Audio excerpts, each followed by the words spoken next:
Shock Monkey Radio is entertainment for adults, by adults, and the views and opinions expressed here do not reflect upon the sponsors or FXBG Public Radio. For additional information, please refer to the United States Bill of Rights. Stand warned. Tune to madness, dial the rage. World's a jungle, stage by stage. Shock Monkey Radio. Feel the static, let it go. Monkey Radio. Twist the dial and lose control.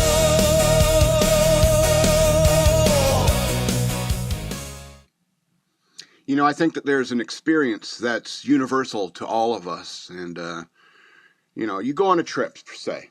You go on a trip. Say it's your honeymoon. Say it's your honeymoon and you go on this lavish trip. 5-star accommodations the whole way. You know, you got the concierge service fanning you, feeding you grapes.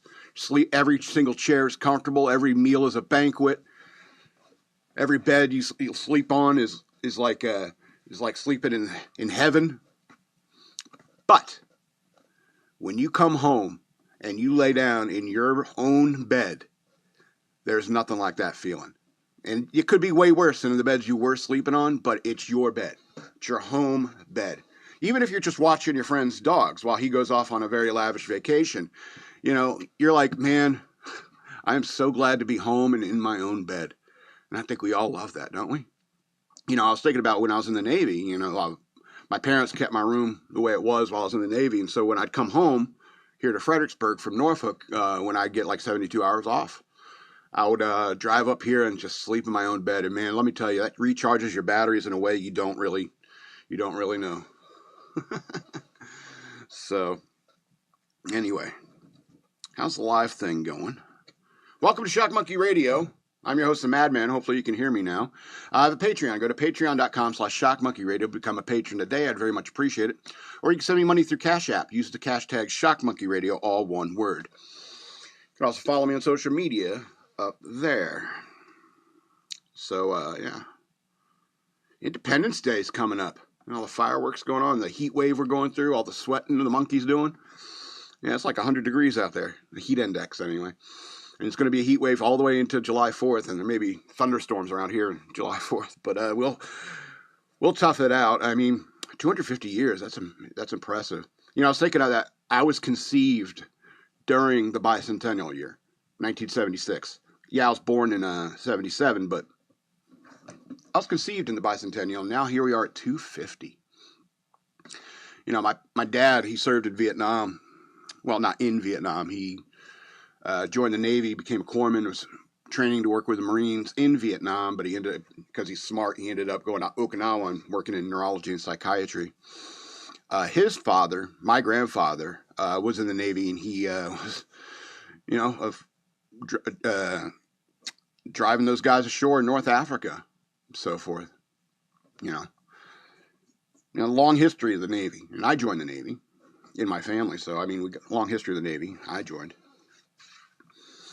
And there are times in boot camp where I'd be sitting there, we're all standing at attention, and I'm thinking, this is just so silly. We're all just standing around doing nothing, waiting. And you get tempted with these thoughts. You know, it's like, I could break formation, run out of here, jump that fence over there, be gone. And it's a stressful time in your life, you know, joining the Navy, going to boot camp. But the whole time you're sitting there in your formation, you look at the center of the grinder. That's where everyone forms up in the parade ground, basically. And the center of it is a flagpole. And the flagpole is the U.S. flag. And, you know, I just stare at that. I'd stare at that. And it's like, this is what I'm putting up with it for my country. This is why I'm dealing with these people yelling in my face, calling me fat, and I need to run faster and stuff like that. You know, I put up with all of it because, you know, I love this country so much. And having served is it's just made that feeling stronger. You know, understanding a little bit of what my dad went through or my grandfather went through serving. I mean, granted, I didn't really serve in wartime. You know, technically I'm a veteran because I was in the Navy during September. Anyway. On September 11th. So But it's not like I was going to go fight a war. It's not like I was going to be storming beachheads. I was a nerd. I fixed computers. I help admirals get their email and so forth. So I just transitioned from, uniform service into contractor service, doing stuff for the military, DoD, and so forth. And, I love my country, and I love the flag. The flag is what kept me going through a lot of it in the Navy.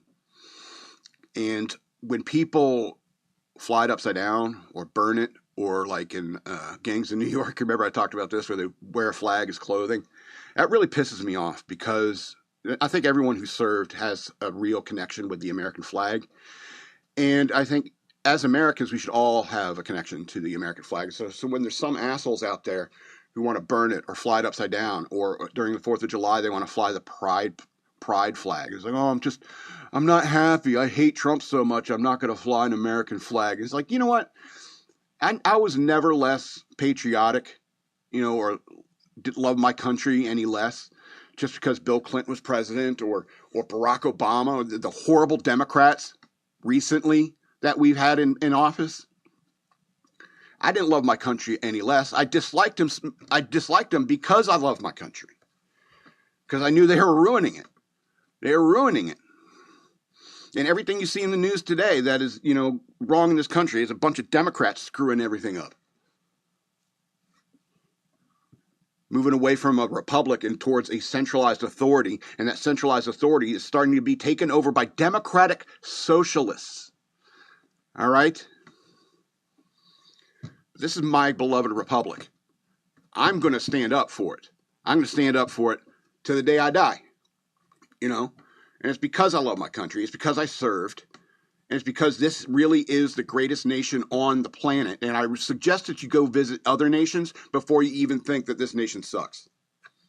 This nation is awesome. Look at all these World Cup guys. These Europeans coming here for World Cup games, and they're amazed at how America is. Because we are the best country on earth, and you should be patriotic about it. And just because you dislike something that's going on in the government, or you just hate Trump so much, that's mostly what this is. The whole white male patriarchy is a bunch of pissed off college bitches, pissed off at their dad. That's what it is, And Trump represents the dad, the patriarchal figure. And so I don't like him. So I'm not going to fly the American flag, or I'm going to fly it upside down because we're a nation in distress. It's like, no, we are not a nation in distress. I'm going to make sure of that. And there's tons and tons and thousands and millions of people out here in the United States that will fight to keep this country what it should be. And I think there's been a lot of headway being made in this regard lately. But it's always been a constant struggle to keep the forces of evil at bay. You remember Annie in the movie Annie? The sun will come out tomorrow. Bolsheviks were trying to kill Daddy Warbucks. Do you know what the Bolsheviks were? Well, democratic socialists, basically. That's what they are. That's what they were. That's what they are. And that's what the Bolsheviks did in Russia is what they're trying to do here now. But I'm not going to let that happen. We should not let that happen. We're not going to go quietly into that night. We're not going to give in without a fight. We're going to go on. We're going to survive. Today, we celebrate our Independence Day. It's one of the cheesiest patriotic speeches ever written, but it still gets me in my red-blooded American heart. Bill Pullman. You know how many movies that guy's been in? Anyway. Let's change the subject. Away from my beloved republic. It's always on my mind. America. I was thinking about this caller that I had. Anyone in chat right now? Okay. Because what's funny, I worked at this radio station, WYCS Yorktown 91.5 FM. If you want to bring up that little logo I found. The station, York County School Division. They had a high school had a radio station attached to it, and I kind of got an internship there, learning broadcasting. But I'd run these shifts, these like Thursday night shifts, Tuesday night shifts, just spinning tunes, man, introing songs, man. And it was like a old top 40, like 60s, 70s, 80s top 40. And yeah, you know, you get in tune with like that kind of music, but it was more easy listening type of top 40. And but I had this guy who kept calling, this one guy who was listening to the radio station. You know, it's an FM station. You know, we're broadcasting all over the peninsula into Hampton, Norfolk, you know, fairly good wattage for this radio station. And so this guy from Hampton would call me frequently during my show and just chit-chat with me. I don't know if he had some sort of crush on me or just was an old guy looking for somebody to talk to. You know, I didn't mind. I mean, there was no one else there at the station to talk to. And so, and after a while, you know, doing the breaks and spinning all the stuff, it becomes, you know, like second nature after a while. And so you're just, okay, I'll sit here and chat on the phone with you while the, you know, like this stupid Boz Skaggs song is going. And I'll be like, hey, hold on. What's that? What's it called? He's not heavy. He's my brother. Hold on, I got to do this break real quick. And that was Boz Skaggs with "He's Not Heavy, He's My Brother." 91.5 FM WICS Yorktown. Yeah. Anyway, so we got this No Doubt song. We play this every hour. "Don't Speak" by No Doubt. I didn't mind chit chatting with the guy. I don't know whatever happened to him, but he kept inviting me. Why don't you come to my house? And it's like, I don't know. And you know that movie, The Truth? Was it The Truth About Cats and Dogs with Janine Garofalo and that guy? And he calls up her radio station and then comes to the radio station and asks her out on a date. And there's a switch up there, and oh, that's so funny. Situation comedy. And but you know how creepy that kind of behavior is? And that was the reason why the switch up happened, is because Janine Garofalo was working at the radio station, and this guy comes in with his dog that she gave advice to, and he just shows up with his dog and says, "Hey, I came here to ask you out." It's incredibly creepy. I don't know. I didn't mind talking to the guy. I don't know why I was thinking about that. It just popped in my head the other day, and I was like, whatever happened to him? He's probably dead by now. But at least I felt someone was listening. Live viewers, not just me. Okay. All right, let's do the coin of the week. You guys getting sick of this yet? Because I'm not. I'm not getting sick of this. I find this stuff fascinating. First of all, the coin of the week this week is a 500 livre piece from Lebanon. And I'm going to tell you something. This is the luckiest coin yet. The luckiest coin yet. First of all, obviously we missed last week, and so I had been carrying this in my pocket for 2 weeks now. And I usually, like today, I'll go and I'll switch this out for another coin of the week, and then I'll talk about that one next week. Or maybe it'll be a bill, a newt. Maybe I'll shake it up on you. But I had it for 2 weeks in a row, and so I played my usual games, $20 on the scratchers every Friday. Friday, I go and buy $20 of scratchers. I win $60. Not enough for me to cash out. Okay, so I take it. I'll go put it back, $60 back in the machine. Spit out a bunch of six more cards. Scratch those. I won $40. Not enough to cash out, so I pump those back in there. 4 more cards. I won $100. I cashed out. The next Friday, another 20 into the machine. Scratch, scratch, scratch. Another $100. So this coin right here is the luckiest coin of the week so far, and I won $200 on it, which is nice. So I really like this coin. I'm keeping it in a special place. This is the luckiest one. I think by my math, like I said, I'm bad at math, but by my math, it's 1,000% lucky. Yep. And yeah, I won 80, 60, 100, 100. Yeah.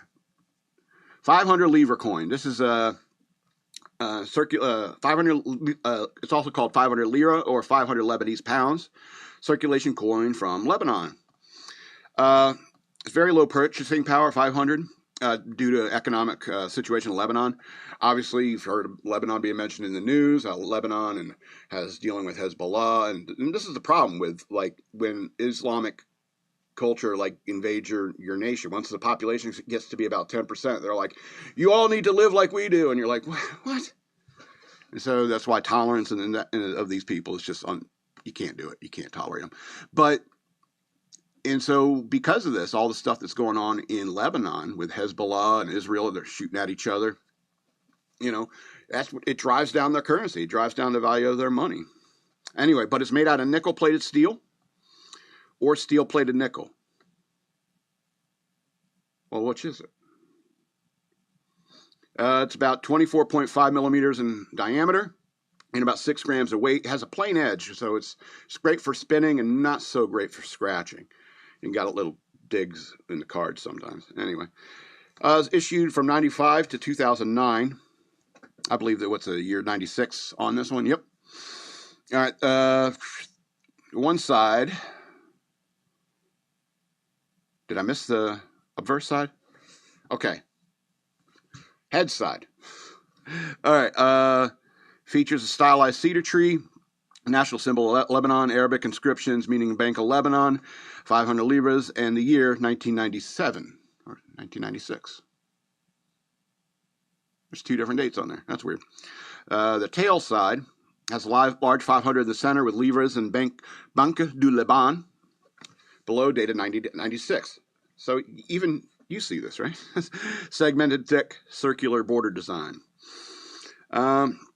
It's negligible in terms of collectability. It's typically very low in value, 25 cents. Uncirculated? No, it's worth way more than that to me. It's worth about $200 to me. Standard issue coin from the Central Bank of Lebanon. Part of the post-Civil War currency that used the cedar tree. It's a prominent national emblem. Lebanon has issued updated versions of 500 livres since, with some security features like latent images of cedars. But yours is an earlier nickel-plated type. Yeah. That's what I mean about when your population gets invaded with Muslims, because that's what happened with the Civil War. Too many Muslims came in there, and they're like, hey, everyone needs to live like we do. And they're like, gee, there's creepers. There's lots of different religions in Lebanon, Christians, Jews, Jews and Druze. And so, Lebanon used to be a very great country when the Christians ran it, but too many Muslims, and it becomes a problem, just like in Dearborn, Michigan. You could say it's like, the Muslims aren't even close to 10% of the national population, but when you're talking about a town like Dearborn, Michigan, and their population is above 10%, then you get calls to prayer. Anyway. Let's do some movie reviews to lighten the subject. What do you think? So obviously, with a couple weeks off, a week off, I should say, had some time to watch some movies. So I watched a comedy called Here Comes the Boom. Kevin James is quite a good comedy actor. He did really well in this movie. It's a 2012 film. It has a terrible title. Here Come the Boom is the title of his walkout song because he's fighting in MMA. There's a lot of MMA guys in this thing, if you like that kind of thing. I don't really follow MMA, but I can respect fighting generally. And I really like the motivation of the main characters. The music department is getting shut down. And Henry Winkler's a music teacher. And Kevin James is a biology teacher. And Selma Hayek's like the school nurse. Anyway.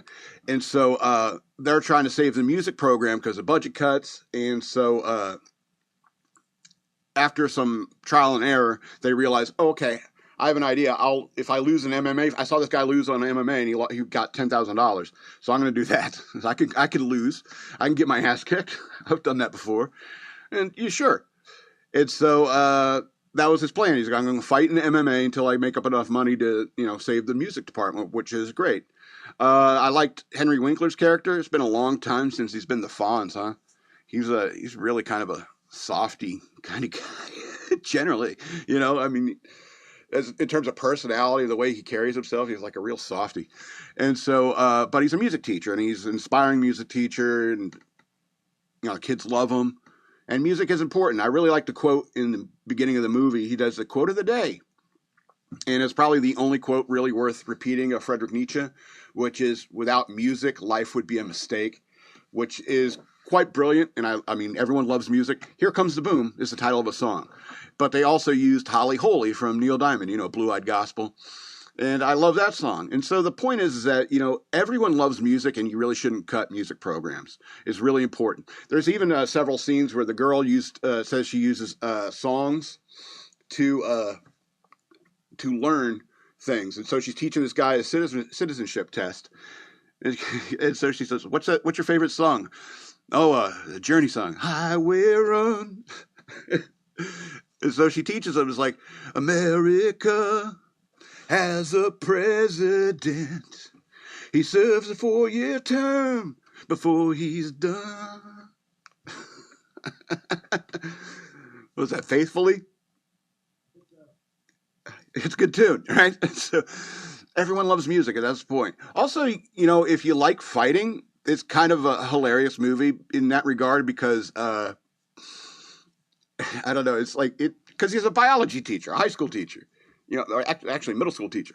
And he's an MMA, and these guys are serious, and it's kind of funny, And I will say there's several real blurt out laughing moments in the movie, and that really makes it for the star rating. Other than that, it's really kind of a straightforward, like, Rocky clone. But I like it. There's some really good fighting scenes, which are obviously all choreographed. But, I mean, they're, made to look interesting, good, and fun, And wrestlers really do make good fighters, just so you know. And push comes to shove, maybe I'll fight MMA. It's like at 50. Because that was the thing. It's like, you're too old, man. I don't want to spoil any of the good laughs, so I'll leave one of that comment out. Let's talk about the title. I was thinking, like, what would be a better title instead of Here Comes the Boom? Holly Holy isn't really a good title, but even though the Neil Diamond song is featured several times in the film, and so, they got to pay Neil Diamond for that, Anyway, so I was thinking maybe a better title would be Rusty Tuba, Bent Trombones. See, I'm having trouble with it now, too. But anyway, just on the laughs alone, Here Comes the Boom, 2012 movie, is 7 of 13 stars. And when you're watching this movie, you're laughing all the time, but there's one point where you're like, oh my God, look how much hair Joe Rogan has. And that's a laugh in itself. Hey, fella, sometimes you lose the hair. Some guys keep a luscious head of hair their entire lives. Some guys got it, Joe. Some others don't. All right, let's go into another movie. Heat wave. Keep hydrated. Let me refill my water here. So I come to a stopping point because, I'm going to clip this because I have a lot to say about this movie.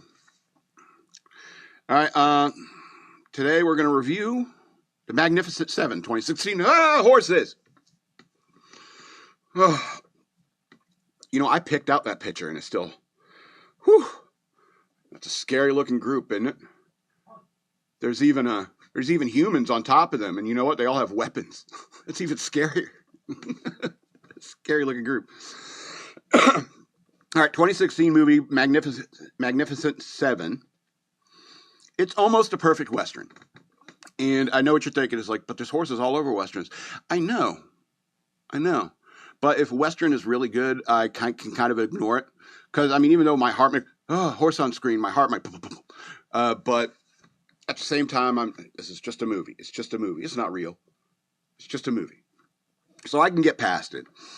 All right, so almost a perfect Western. The first act is brilliant. It clearly defined evil. And you're like, oh, who are these characters? I should probably get to know them because they're going to be a part of the film for the, oh my God, everyone is dying. And it's clearly defined evil, and I love nailed the first act.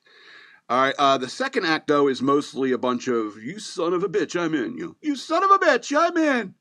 And it's a lot of that.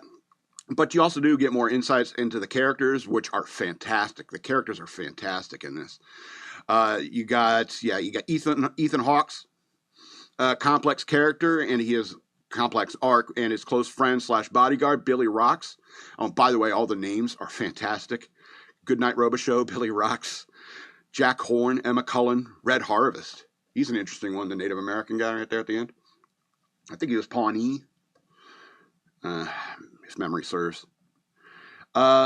He's funny because his tribe told him, your path lies a different way.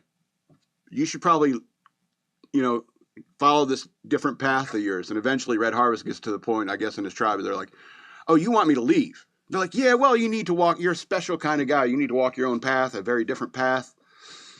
It was like, oh, you want me to go? So I guess the elders told me I had to go, so off I go. I wonder what kind of trouble, mischief he got up to with his tribe. Anyway. Yeah, well, what was his name? Red Harvest. All right. Sam Chisholm and Faraday are my favorite characters. That's Denzel Washington and Chris Pratt, respectively.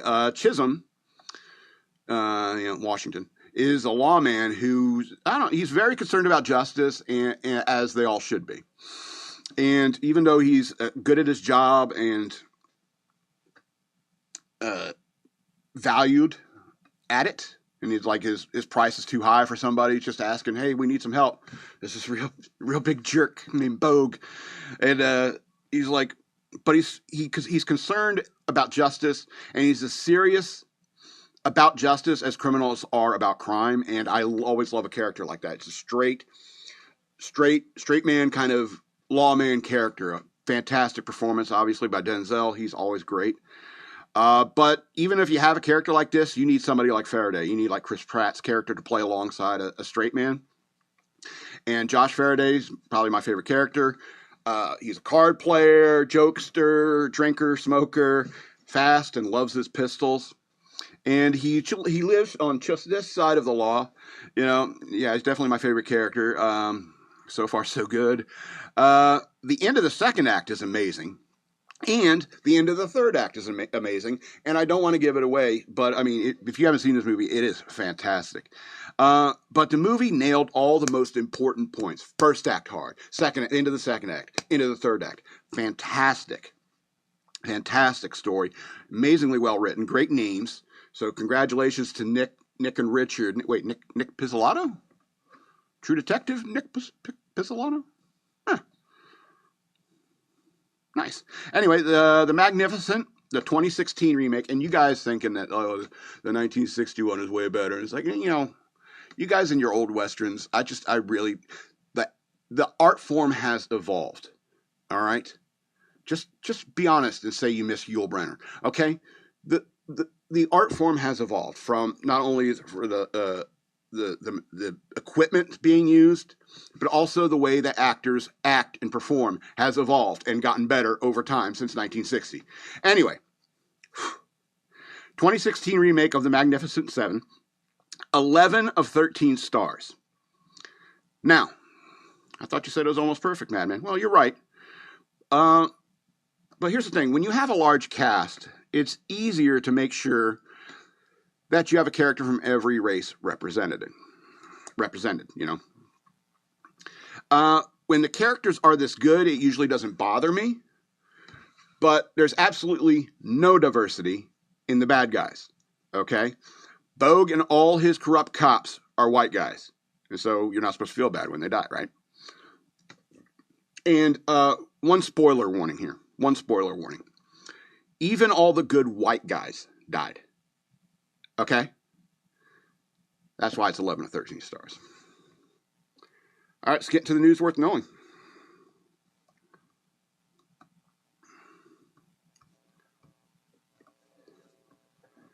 All right.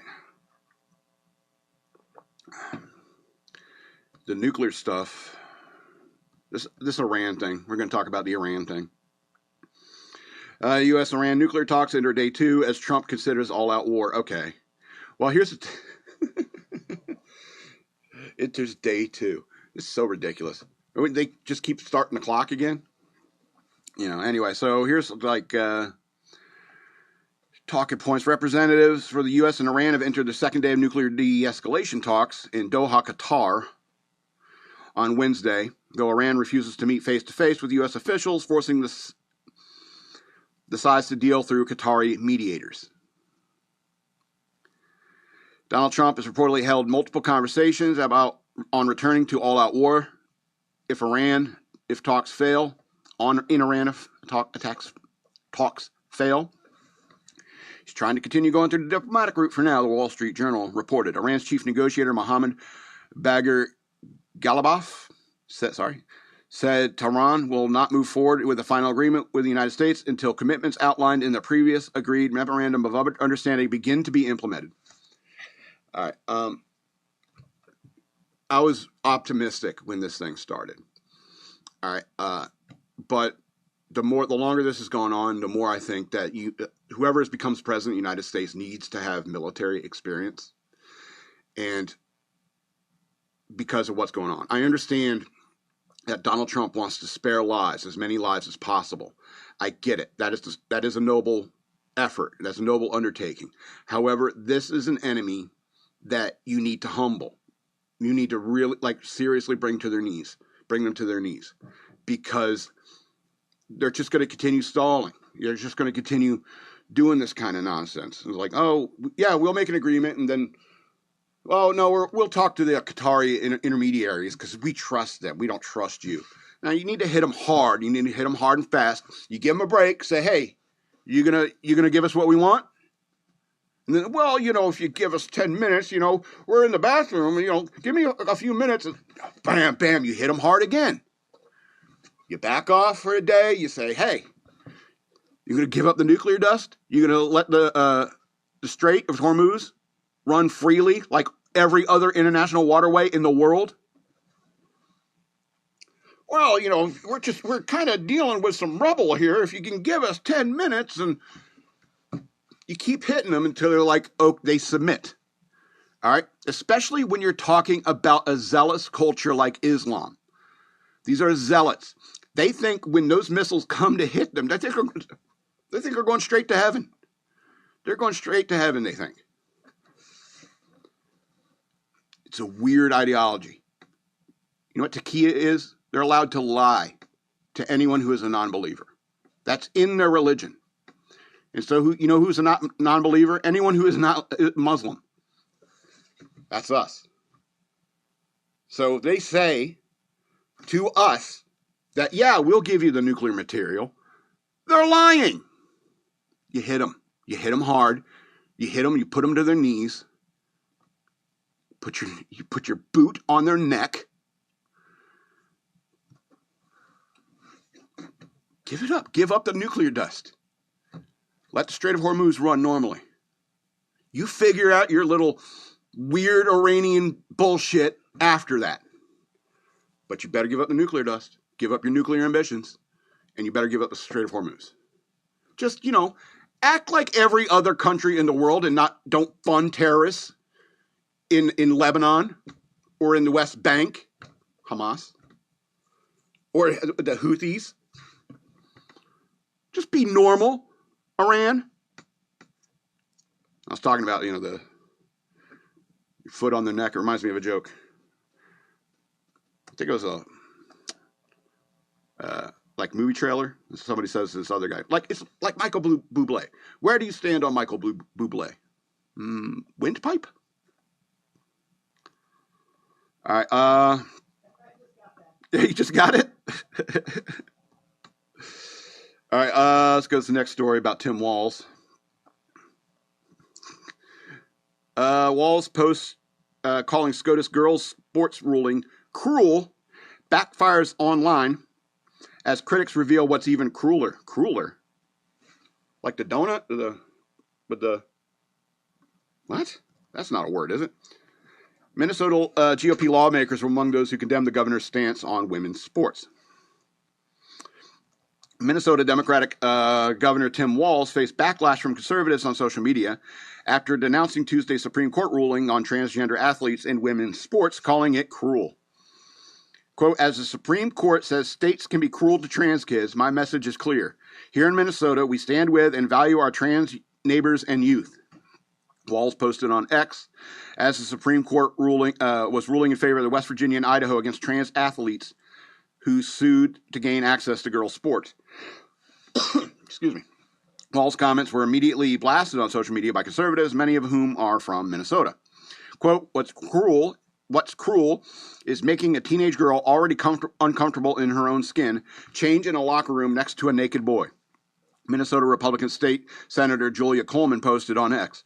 What's cruel is letting our girls get the shit kicked out of them by biological males on the field and lose out on scholarships and more chances to compete. What's cruel is putting your base above family safety and opportunities. All right. True cruelty to these children is perpetuating the lie that they can be a different gender. Minnesota Republicans State Senator Michael Holstrom posted on X. The consequence of which is the destruction of lives and the victimization of girls all across the state. The DFL has lost reality. Worst governor in America, town hall. Yeah, everyone's just ripping into him, obviously. Yeah, everyone thinks that this is over, but if Democrats come back into power, they're going to be at this again. And it's so bizarre. Weird friggin' Democrats. All right, crueler. I don't think that's a word. It's a donut. It's like a proper noun, I suppose. All right, let's go to the next story. Moving right along, huh? State Department announces total compliance from Venezuelan government in relief efforts after Maduro arrest. Every U.S. request has been granted by the country as $150 million in humanitarian relief is deployed. All right, so Trump administration says it has complete support from the Venezuelan government amid humanitarian efforts just months after the removal of former dictator Nicolas Maduro, which sparked rage among the president's opponents. Well, everything does. That's just a filler sentence, man. After magnitude 7.2 and 7.5 earthquakes struck the northern part of the South American nation last week. Yeah, this is serious. Those are serious quakes. American government stepped in to help in a move that the administration said has been welcomed by the Venezuelan government and citizenry alike. We have seen total compliance from the interim authorities in Venezuela as a result of unprecedented response in the United States to these deadly earthquakes, a State Department official told Fox News Digital on Tuesday. The death toll from the national disaster stands at nearly 2,000 and continues to rise. Quote, every request we have made has been immediately granted, and in turn we have seen an incredible outpouring of support from the Venezuelan people towards Americans on the ground, the official continued. On January 3rd, U.S. Special Forces successfully took Maduro into custody after a daring nighttime mission that overwhelmed the dictator's armed guards. After penetrating Maduro's palace, they took him into custody, is relocated to the United States, where he remains in jail awaiting narco-terrorism and gun charges. The progressive political left rushed to the defense of the brutal socialist authoritarian in the wake of his capture. Bernie Sanders, independent from Vermont, he's actually like the head of the Democratic Social Party, warned that the event risked violating international law, while Representative Rashida Tlaib from Michigan called the United States a rogue state. Trump's illegal, unprovoked bombing of Venezuela and kidnapping of its president are a grave violation of the international law and the U.S. Constitution. Those are the actions of a rogue state, Tlaib wrote on social media. The American people do not want another regime change war abroad. All right, blah, blah, blah. All right, DART has assembled these, urban search and rescue teams. Yeah, we're sending stuff. We're happy to help. If you become a normal nation, like if something terrible happened in Canada, even though like all the bickering we've been doing in Canada lately, if some event in Canada happened, we would definitely go help, Big earthquake in Toronto, we would definitely send people to come help. And that's just who we are. As long as you behave yourself in your cool country, you don't let like a jackass like Nicolas Maduro take over. Yeah, we'll help. And you know what? Even if Nicolas Maduro was still in charge, we'd probably still go and help. And so we're Americans. We're happy to do this. We're happy to help in a natural disaster. And you know what? If Iran started behaving and they had like an earthquake or something like that, I guarantee you we'd get urban search and rescue down there too. We'd get DART down there in Iran helping people too. All you got to do is behave and don't be crazy. All right. Let's go to Alaska. Want to go to Alaska? It's summer, so that mean it's bright all the time now? I forget how it is. Alaska State Fair bars parental rights group due to extremist group designation by a far left organization. The Tanana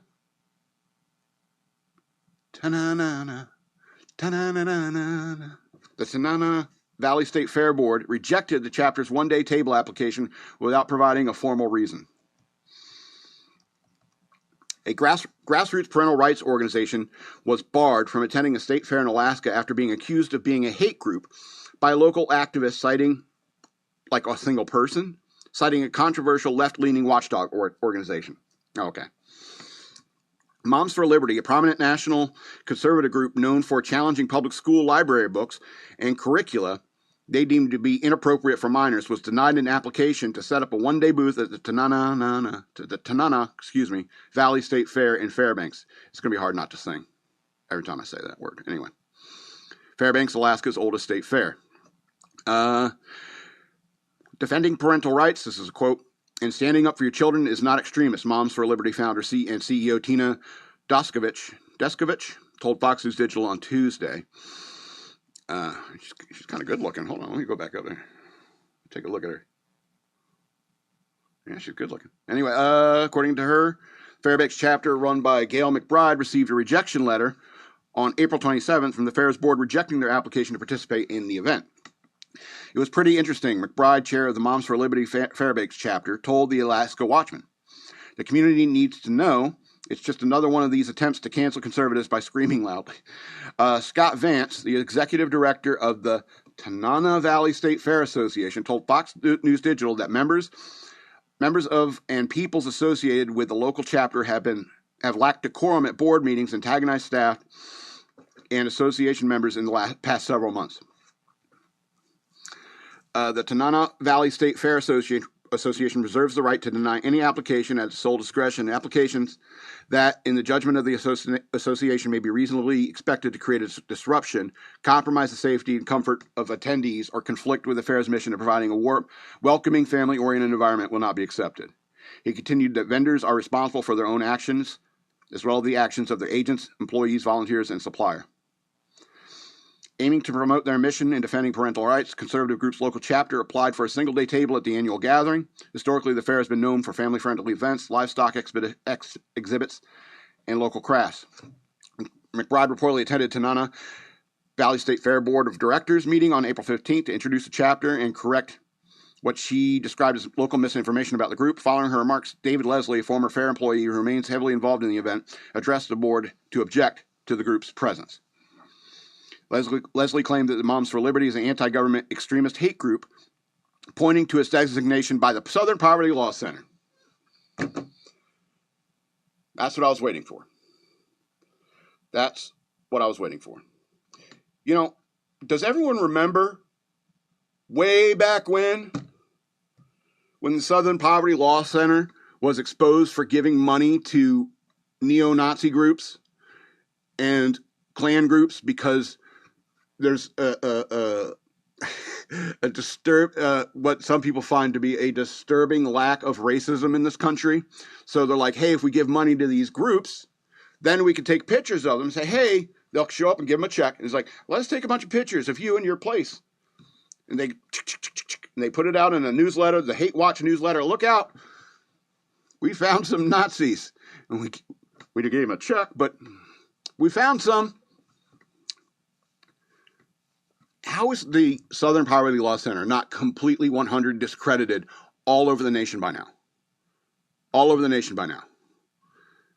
I can't believe anyone listens to these people anymore. You know, it's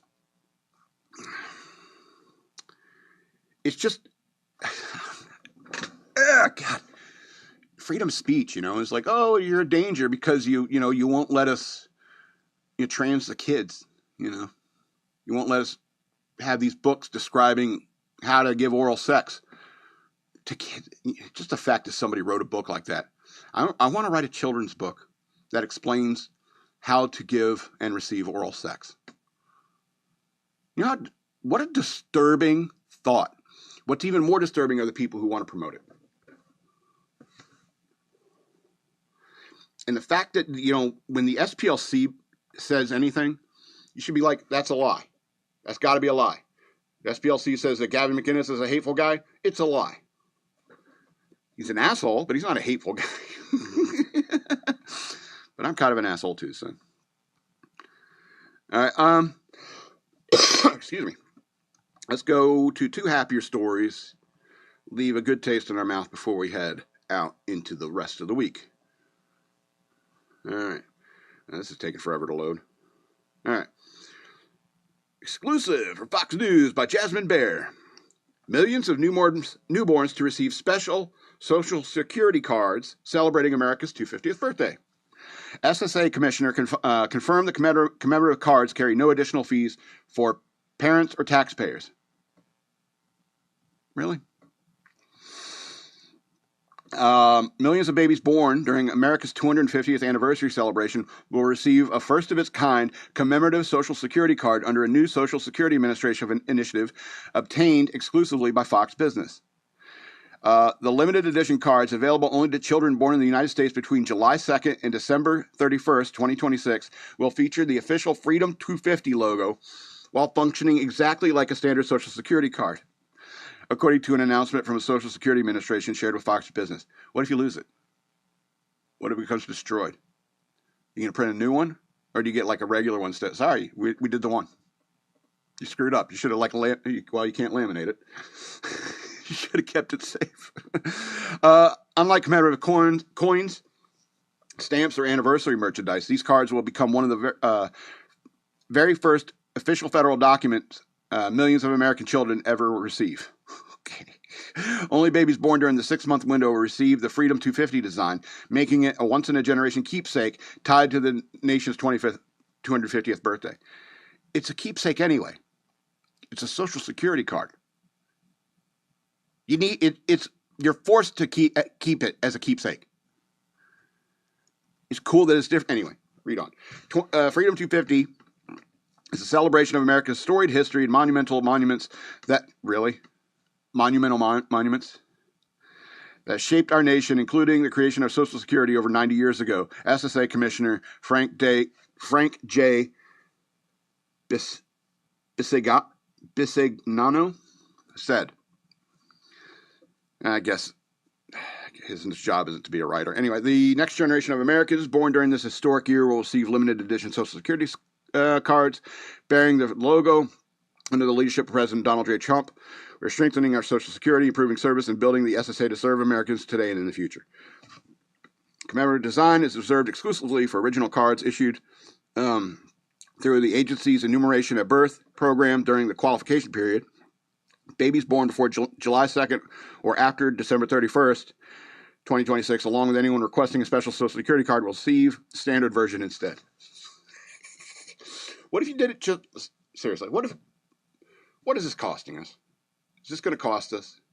Why can't we just do something like people born on the 4th of July get a special one? Why the whole 6-month period? You tell me it's not going to cost more? Somehow I doubt it. See, I'm a bit of a cheapskate, all right? And I wish there were more people who are cheapskates in the government. Like, why even think of this idea? Why even think about it? I don't get it. It's like, it's just a Social Security card. And it's not, this is a collectible Social Security card. So, like, if the kid dies 100 years from now, are those Social Security cards going to become collectible? Let's be honest. You can't make something collectible that you're forced to have. You get a collectible ID card. Well, I'm supposed to carry it anyway. The cop pulls you over. He's like, oh, I see you got one of them collectibles. Yeah, it's worth a lot of money now. Makes no sense. Anyway. I'm going to talk a little baseball. These poor Mets, man. That's why I love baseball, because only one team can win. And the majority of teams have terrible seasons. A lot of things can go wrong in baseball. So, Mets reporter dissects team's miserable season while Pride Night Mr. Met dances behind him. The mascot's carefree performance behind pick PIX11 reporter Steve Gelbs created a surreal contrast with the team's brutal season. Matt Regal wrote this one. The New York Mets are in disarray thanks to a brutal start to what was supposed to be a promising season. You know, every team, like spring training, is like, oh, I think we got a good crew. We've got a promising season ahead of us. But we're getting close to the All-Star break, so everyone's getting a little bit more realistic. All right, so the New York Mets are in disarray, blah, blah, blah. On Friday, the team hit a low point, firing manager Carlos Mendoza. But you wouldn't know that if you looked at Mr. Met. He was having the time of his life dancing behind a reporter while dressed in his Pride Night best. It was just like rainbow colors. It didn't really piss me off too much. But anyway, in what felt an absolute fever dream, these opinion articles from Outkick, the PIX11 studio team were talking to a reporter, Steve Gelbs, before the game against the division rival Philadelphia Phillies. Obviously, the tone was kind of somber as Gelbs did a mid-season vivisection on the team's season to where everything went wrong. However, somber was not in Pride Night Mr. Met's vocabulary. He was very flamboyant given the circumstances. Mrs. Met is going to start asking herself some tough questions. It's one of those moments when you're watching the broadcast, you see gay pride Mr. Met doing a party boy behind the reporter. You have to turn to someone and ask, did that just happen, or is there a gas leak in this house? It might even be the first time I'm glad a team held a wildly unnecessary Pride Night because it made the clip infinitely funnier. Regular Mr. Met dancing behind Steve Gelbs, pretty funny. Mr. Met kitted out for Pride Night, oblivious to the grease fire around him. Gold, Jerry. Who's Jerry? This is why, if you're a mascot performer, you should probably be aware of how your team is playing and maybe temper what you do just a touch. No, absolutely not. I disagree. I disagree 100%. That's a good place to stop reading the article. That's his job. That's Mr. Met's job. Look, it's just a game. It's just a game. Baseball is just a game. And like I said, there's one winner and dozens of losers. Like, my team is the Nationals, another division rival, you know. My team is the Nationals. Bryce Harper's back. I got to deal with that, the emotional turmoil of that. But I got bigger issues when it comes to the Nationals. We have, like, no pitching staff. Our bullpen is crap. We have bigger problems. You know, I could be mad that Bryce Harper's back all I want, but the bigger issue is the bullpen. But, I mean, even if the Nationals sweep Boston, I could still be happy about that and still be pissed at the bullpen. That's baseball, man. And Mr. Met, his job is to get people excited about the Mets, the New York Metropolitan's National League Baseball team. That's his job. His job isn't to manage from the bench, to get on the bench. It's like you make sure, put him in.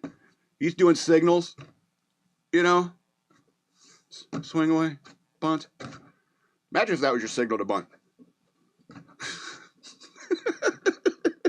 It's just a game.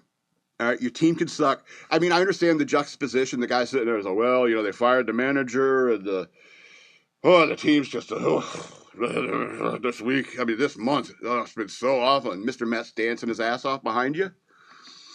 That's his job. That's his job. He's going to get people to come out to the ballpark because of that. People be shouting at Mr. Met at future games, saying, hey, man, that was hilarious. You know, the team's just going down the tubes, and you're just like, screw it. It's just a game. Have fun. Have fun with it. So this is going to be the end of the show. I want to remind you again that I have a Patreon. Go to patreon.com/shockmonkeyradio. Become a patron today. I'd very much appreciate that. Or you can send me money through Cash App. Use the hashtag shockmonkeyradio, all one word. And you follow me on social media at DNALATSAW. That's the word wasteland spelled backwards on Twitter.